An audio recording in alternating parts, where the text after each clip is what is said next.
वर्तमानाय निर्दूतिकलिरात्मने सालोकानां त्रिलोकानां यद्विद्या कर्मणायते। पंच परमेश्वरी भगवान की जय। 1008 श्री गुरुनाथ भगवान की जय। परम पूज्य आचार्य श्री समंतभद्र भगवंत की जय। परम पूज्य आचार्य श्री आदि साधु महाराज की जय। आचार्य श्री महावीर कीर्ति महाराज की जय। आचार्य श्री विमल साधु महाराज की जय। आचार्य श्री धर्म सम्राट सन्मति साधु महाराज की जय। आचार्य गुरु सुंदर साधु महाराज की जय। अहिंसा में विश्व धर्म की जय। जिनवाणी माता की जय। जबरो परम पूज्य हरिका श्री सुपद सुनैमती माता जी की जय। हरिका संघ की जय। मान और महान में केवल एक शब्द का अंतर है, मात्र हा शब्द का अंतर है। यदि उस हा में से एक मात्रा इधर लगा दी जाए तो वह क्या बन जाता है? मान। और अगर उस शब्द की मात्रा को इधर आगे लगा देते हैं तो बन जाता है महान। जो मान की हानि कर देता है वही महान बनता है। गुब्बारे में जब हवा भर दी जाती है तो वह ऊंचे आकाश से बातें करने लगता है, लेकिन जैसे ही वह हवा निकल जाती है तो तुरंत उसको धरती पर आना पड़ता है। मानी व्यक्ति को जरूर झुकना पड़ता है। ऐसा नहीं हो सकता कि कोई ना कोई मान हो और वह झुके नहीं, क्योंकि देखिए मान को उल्टा कीजिए, क्या शब्द बनता है? नमा। नमा मतलब जो मान कर रहा है वह नमा, उसको झुकना ही पड़ेगा। इसलिए यह समझना चाहिए कि मान करने से कोई भी फायदा नहीं। देखिए हमारी बात सुबह की थोड़ी सी अधूरी रह गई थी। 4 प्रकार के देव आते हैं आगम में। पहले देव कौन से होते हैं? पहले देव होते हैं देवादिदेव, जिनको आप जानते हैं। वीतरागी, सर्वज्ञ और हितोपदेशी कौन होते हैं? देवादिदेव। और उसके बाद जो मिथ्यात्व सहित है उनको क्या कहते हैं? उदेव। अदेव कौन कहलाते हैं? मिट्टी है, पेड़ है, पत्थर है, इसमें भगवान को मान करके पूजना, यह क्या कहलाता है? अदेव। और एक होते हैं सुदेव। वो कौन होते हैं? 24 भगवान हैं। 24 भगवान के 24 यक्ष यक्षिणी हैं। ये सब सम्यक दृष्टि ही होते हैं और नियम से मोक्ष जाते हैं। ये सब कौन होते हैं? यक्ष यक्षिणी सम्यक दृष्टि। ऐसा कहाँ लिखा है? ऐसा तिलोक पन्नति में आप देख सकते हैं। वहां पर भगवान के 24 भगवान के 24 यक्ष यक्षिणी के नाम लिखे हुए। वो 24 यक्ष यक्षिणी कौन हैं? सम्यक दृष्टि हैं और वे प्रति समय भगवान की और जो भगवान के भक्त हैं उनकी सेवा में तत्पर रहते हैं। कौन? यक्ष यक्षिणी। तो वो यक्ष यक्षिणी इसमें नहीं आते, सुदेव के अंतर्गत नहीं आते। वे कौन हैं? सुदेव। क्यों हैं? क्योंकि वे सम्यक दृष्टि हैं और आपका और हमारा टिकट कटा हो या नहीं कटा हो, उनका मोक्ष का टिकट फाइनल है, फाइनल हो गया है। वे सम्यक दृष्टि होते हैं और पूरे जीवन भर अपने सम्यक दर्शन का कट्टरता से पालन करते हैं। इसलिए उनको कहाँ विराजमान करते हैं? मंदिर में विराजमान करते हैं। तो उनका सम्मान करना चाहिए, उनका अपमान क्यों नहीं करना चाहिए? क्योंकि उनमें सम्यक दर्शन रूपी गुण है। सम्यक दर्शन रूपी गुण है। और जैसे अन्य देवी देवताओं के पास में पुत्र परिवार आदि होता है, तो वो जो देव देवी होते हैं स्वर्ग में कोई पुत्र आदि परिवार नहीं होता, सिर्फ देव और देवी ही होते हैं, सिर्फ दंपति होते हैं, वहां पर संतान का प्रसंग भी नहीं होता। तो इस चीज को हमें गहराई से समझ लेना चाहिए कि वे किसके योग्य हैं, वे भगवान के रक्षक देव हैं, मंदिर की रक्षा के लिए तत्पर रहते हैं, भगवान की रक्षा के लिए तत्पर रहते हैं।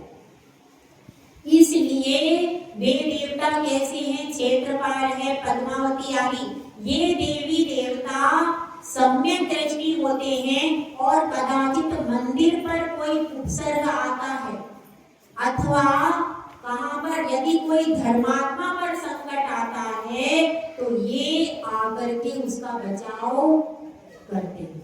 इसलिए इसको समझना चाहिए कि ये कुदेव में शामिल नहीं होते। अब अपना प्रकरण आगे का चल रहा है। गाथा नंबर 25। गुब्बारे में हवा भरते हैं तो गुब्बारा कहाँ जाता है, ऊपर आसमान की ओर। इसी तरह से मान की हवा भर दी और हवा जब बहुत ज्यादा मात्रा में भर दी जाती है तो गुब्बारा फट जाता है। देखा है आपने? अगर बहुत ज्यादा हवा उसमें भर दोगे तो उसकी कैसी होती है, ऊपर से परत पतली होती है और कभी कभी गुब्बारा फट भी जाता है। तो मान की हवा भरी और जब ओवरफ्लो वाली स्थिति होती है तो वह कहलाता है मद। किसे मद कहते हैं? मान दशाएं जब सीमा को पार कर देती है वह क्या कहलाती है, मद कहलाती। मान दशाएं जो कि मिथ्यात्व के सहित रहता है उसका नाम क्या है, मद। मद हमेशा मिथ्यात्व के सहित रहता है। सम्यक दृष्टि जीव को मान दशाएं हो सकती है। कौन सी मान दशाएं होगी सम्यक दृष्टि जीव को? अप्रत्याख्यानावरण, क्योंकि अनंतानुबंधी कषाय किसको होगी, मिथ्या दृष्टि को। और सम्यक दृष्टि जीव को कौन सी होगी, अप्रत्याख्यानावरण। तो यहाँ पर अनंतानुबंधी कषाय के साथ रहता है और उसमें भी कैसा, अनंत भव तक जो अपने मान के अंतर्गत रहता है वह कौन है, मद। मतलब मान एक सामान्य चीज है और वह एक्सट्रीम लेवल के पर पहुंच जाता है तो उसको मद हो जाता है। आज उसी की चर्चा चल रही है क्योंकि हमने 8 अंगों का व्याख्यान पढ़ा, व्यवहार ने से भी पढ़ लिया, निश्चय ने से समय सार के द्वारा भी पढ़ लिया। अब बात चल रही है मद की। तो जो मद होते हैं यह बाधक है कि साधक है सम्यक दर्शन में? यह सम्यक दर्शन में बाधक है। यदि आपके पास इन 8 मदों में से एक भी है तो आप सम्यक दृष्टि नहीं हो सकती। देखिए गाथा नंबर है 25। ज्ञान पूजा कुलम जाति बल मृद्धिम तपो बभूव अष्टावाशित्रमानित्यम् इसमय माहुर्त तस्मयः।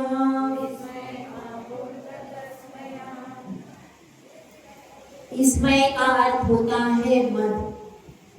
मद का मतलब है जैसे हाथी में क्या हो जाता है, मद अगर चढ़ जाता है तो उसको अपनी सुध बुध भूल जाता है।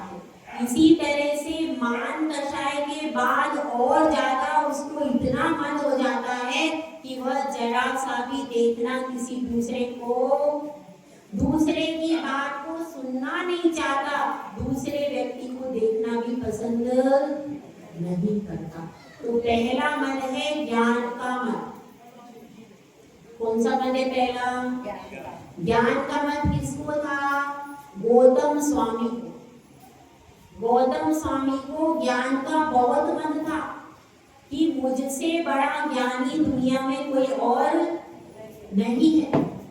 लेकिन जब इंद्र ने प्रश्न पूछे तो एक भी प्रश्न का उत्तर नहीं बता पाया।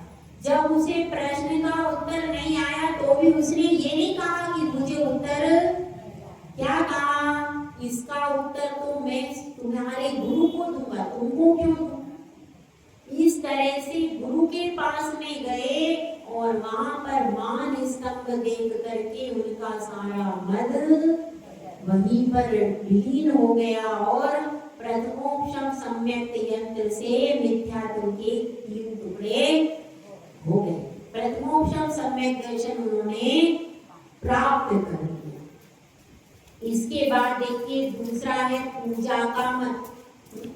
बार बार पूजा होती है, प्रतिष्ठा होती है तो व्यक्ति को अच्छा लगता है। किसको होता है? जो जितने बड़े बड़े पदों पर रहते उनको उतना पूजा का मद हो जाता है। तो पूजा का मद भी कैसा है? बार बार उनसे पूछो, बार बार उनका सम्मान करो। यह किसका मद है? पूजा का मद। उसके बाद क्या है? कुल का मत। कुल का मत कैसा होता है? मेरे जो पिता हैं वो बहुत कैसे हैं, बड़े, उनकी यश कीर्ति थी, उन्होंने इतने मंदिर बनवाए, उनके पास इतना धन वैभव था, उन्होंने रथ चलवाया, पंच कल्याण प्रतिष्ठा करवाई, कई सारे साधुओं का विहार करवाया। यह सब क्या है? यह कुल की बार बार एक, अगर कोई पूछे और आप अपने पिताजी का परिवार के बारे में बता दो कोई दिक्कत नहीं, लेकिन बार बार इसी बात को बखान करते रहना ये मत नहीं। अगर कोई प्रसंग आए और आपसे कोई पूछता है भाई आपके परिवार में कैसा क्या था, तो आप बता देते हो तो कोई दोष, लेकिन उसका हर समय मत ठान के रहना और बार बार ऐसी चर्चा करना कि जिससे क्या हो, परिवार के लोगों का बार बार नाम बताना, बार बार जाकर के उस वस्तु को गाना, वो क्या हो जाएगा? मत। कुल का मत मतलब पिता के वंश को क्या कहते हैं? कुल। पितृपक्ष में यदि कोई धनाढ्य है, कीर्तिवान है तो उसको बार बार बखान करना। जाति का मत कैसे होता है? कोई किसी का मामा पक्ष बहुत समृद्ध है, बहुत बड़ी बड़ी फैक्ट्रियां हैं, उसकी उद्योग है, खेती है, जमीन है और तरह तरह से बहुत समृद्ध है और प्रतिष्ठा भी है, तो अब उसको वह क्या करते हैं? बार बार दूसरों को बताते हैं जिससे दूसरे कैसे हो जाए? फीके हो जाए और वह उसके मुंह पर गर्व रहता है कि मेरे मामा के यहाँ ऐसा होता है, मेरे मौसी के यहाँ ऐसा होता है। उनके मातृ पक्ष को जो है बार बार बखान करना, ये क्या कहलाता है? कुल। जाति का मत। उसके बाद आता है बल का मत, मतलब मुझ में बहुत ज्यादा शक्तिशाली। पहले की महिलाएं कहती हैं, अब कह सकती है तुम तो कुछ भी नहीं करती अपनी बहुओं से, हालांकि कह नहीं सकती आप बहू से बहू भाग जाएगी, लेकिन बता रही हूँ फिर भी कह सकती थी। पहले की जो अगर बहू काम नहीं करती थी तो पहले की सास कहती थी तुमसे कुछ नहीं होता, हम 4 बजे उठते थे, 1 सेर आटा पीसते थे, 1 किलोमीटर दूर जाकर के कुएं से पानी लाते थे और क्या करते थे? सुबह से शाम तक इतने आटे की रोटी बनाते रहते थे चूल्हे के ऊपर, इतना सब, और फिर कपड़े भी धोते थे। कहाँ पर? नदी पे जाके, घर में नहीं, नदी पर जाते थे, नदी पर कपड़े धोते थे। और यहाँ तो सारी सुविधाएं हैं, उसके बाद भी तुम कुछ, आप लोग मत कह देना अपनी बहू से, नहीं तो गड़बड़ हो जाएगी। इसलिए पुरानी वाली माता, पुरानी वाली सास ऐसा कहती थी तो बहू बेचारी नीची नजर कर लेती, वो पुरानी वाली। अभी की नीची नजर होती ही नहीं है, अभी बात अलग है। तो वो पुरानी वाली होती थी, उसका घूंघट भी ना सिर पे रहता था और नजर भी नीची रहती, तो उससे सास कहने की हिम्मत रखती थी। अभी की सास की कहने की हिम्मत नहीं, अभी बात अलग है। अब उल्टा जमाना। तो अब क्या बात हो रही है, वो पहले सुनाती थी कि इस तरह से हम करते थे, तो वह भी काम में जुट जाती थी। अगर काम थोड़ा सा कम होता था तो तुरंत सुना दिया जाता था। नहीं, सब पुराने दिन याद करो, तो तुरंत सुना दो, चुपचाप सुन लेते थे। उस समय ऐसा नहीं कि जवाब दे देते थे, पुराना जमाना था। तो क्या होता था, वो अपनी बखान करते थे। हम इतने सारे घड़े भर के पानी ले आते थे, एक घड़ा सिर पे, 2 घड़े कहाँ बगल में, 3 घड़े सर पे और 2 घड़े बगल में। हम इतने ले आती, तुम एक भी नहीं ला पाती, और पास में ही कुआं है तब भी नहीं ला पाती। ऐसा सुनाती रहती, सुनाती थी क्या, पहले ऐसे सुनाया जाता था। और फिर भी वो रोज सुनती थी बहू, फिर भी चुप रही। तो ये किसका है, अहंकार होता था। हमें इतनी शक्ति है, हम इतना काम कर लेते, तो ये क्या हो जाता था, अहंकार हो जाता है काम करने का। लेकिन फिर क्या होता है, जब अहंकार हुआ तो नीचा देखना पड़ता है। फिर बाद में ऐसी स्थिति होती है कि शरीर में शक्ति नहीं बचती। एक गामा पहलवान था, वह बड़े बड़े लोगों को धूल चटा देता था। अब क्या होता है, जब मरण समय आता है तो मुक्ति मक्खी भी उड़ा नहीं पाता। इसी प्रकार से एक विदेशी पहलवान था, और वह भारत का पहलवान था, विजेंद्र सिंह। और वह विदेशी पहलवान था, वो विजेंद्र सिंह शुद्ध शाकाहारी था और वह मांसाहारी था। उसको अपना बहुत घमंड था। तो विजेंद्र सिंह और उसकी जब स्पर्धा हुई तो विजेंद्र सिंह ने उसको हरा दिया। तो ऐसा भी अपन नहीं सोच सकते कि भाई मांसाहारियों में शक्ति होगी, ऐसा नहीं। तो बल का भी घमंड करते हैं तो क्या होता है, ये भी हमेशा रहने वाला नहीं है, इसलिए उसका भी घमंड नहीं करा। तीसरा कौन सा है, रिद्धि। रिद्धि यानी वैभव। वैभव का बहुत मत होता है, जिसके पास धन आ जाता है वह धन के मद में इतना चूर हो जाता है कि उसको कुछ भी दिखाई नहीं देता। धन का, रिद्धि का बहुत मन है। इसमें एक कथा आती है। एक सेठ जी थे और उनकी बहुत बड़ी दुकान थी, बहुत बड़ा व्यवसाय था।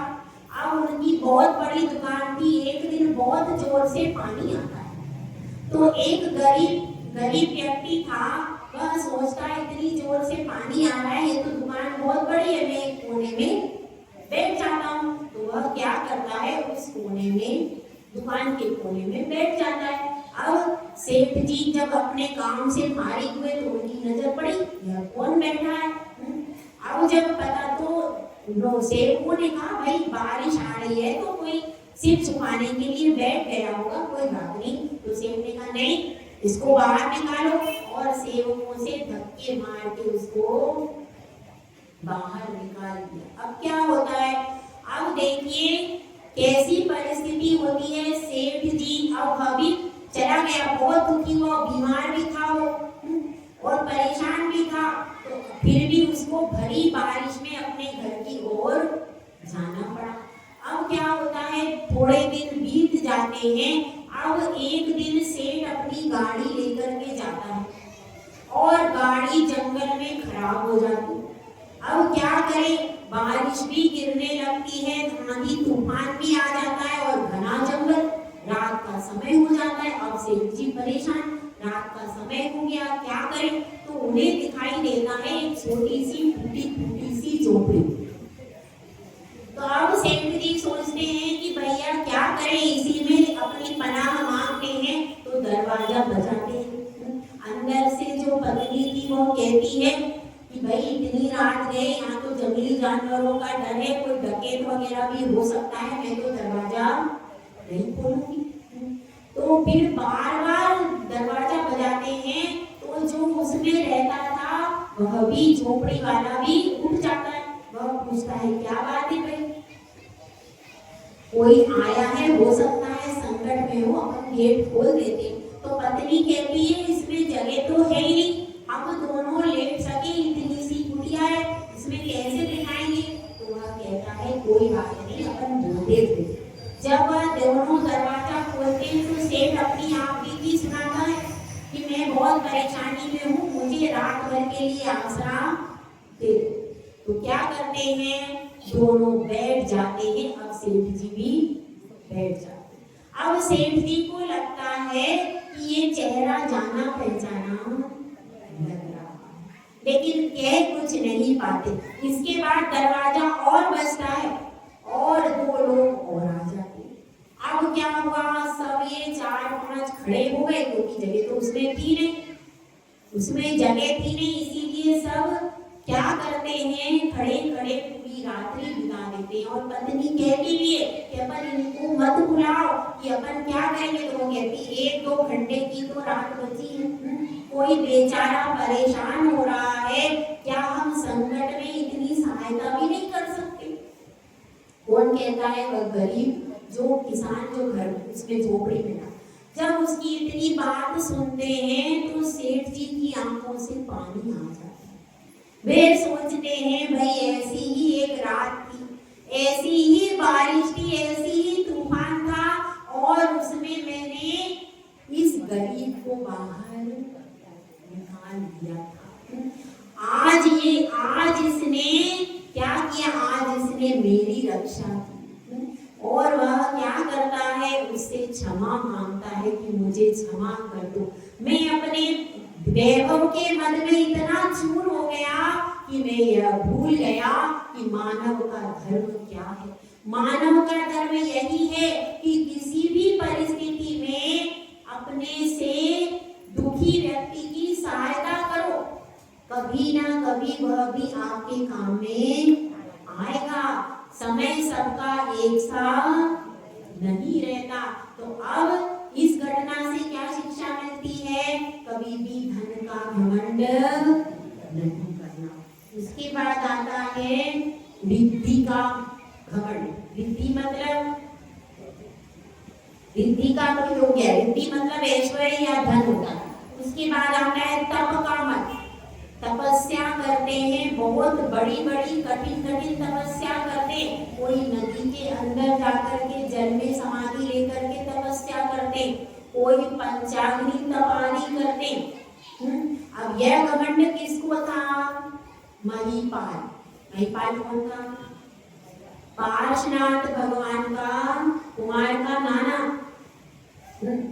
वह क्या कर रहा था? पंचाग्नि तप कर रहा था और लकड़ी में नाग नागिन को जला रहा था।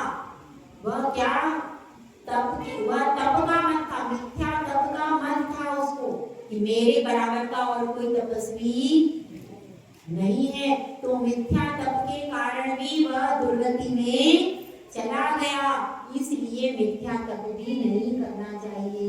इसके बाद क्या है? शरीर का मत। यह तो किसको होता है? जो सुंदर होता है उसको अपने शरीर का बहुत घमंड होता है कि नहीं? अब वह रानी एक लक्ष्मीमती थी, उसको भी अपने शरीर का रूप का बहुत घमंड था। तो उसने क्या किया? मुनि के ऊपर थूक दिया। तो क्या बन गई? फिर बाद में दुर्गंधा बन गई। ऐसी कई कहानियां, मनोरमा करके भी एक कहानी आती है। ऐसी कई 2-3 रानियों की कहानियां हैं जिन्होंने मुनिराज का अपमान किया। तो उससे क्या हुआ? मद में आकर के, रूप के मद में आकर के, और किसने अपना अपमान किया? रुक्मणी की जो कौन थी? सोदन, कौन थी? सत्यभामा। सत्यभामा जो थी वह अपना रूप दर्पण में देख रही थी और अचानक पीछे से नारद आ गए। नारद का चेहरा जैसे ही उसने देखा तुरंत उसका मुंह विकृत हो, क्योंकि कहाँ तो उसका इतना सुंदर रूप और कहाँ नारद का रूप। तो उसके कौन आ गया? इस तरह से उसका मुंह बिगड़ गया और उस एक मुंह बिगड़ने के कारण रुक्मणी घर में आ गई। तो उसको अपने रूप का अभिमान था। तो रूप का भी अभिमान करते हैं तो नीचे देखना पड़ता है। और ये 8 प्रकार का मद होता है। ये 8 प्रकार का जो मद होता है इनमें से एक भी करना नहीं चाहिए। यदि हम इनमें से एक भी मद को करते हैं तो हमारी स्थिति क्या बनती है? फिर हम अनंतानुबंधी कषाय के प्रभाव में चले जाते हैं और अनंत संसार का अनुबंध करते हैं। जय बोलो आचार्य सुंदर सागर महाराज की जय। जोड़ो परम पूज्य हरिका श्री 105 सुनयमती माता जी की जय। हरिका संघ की जय।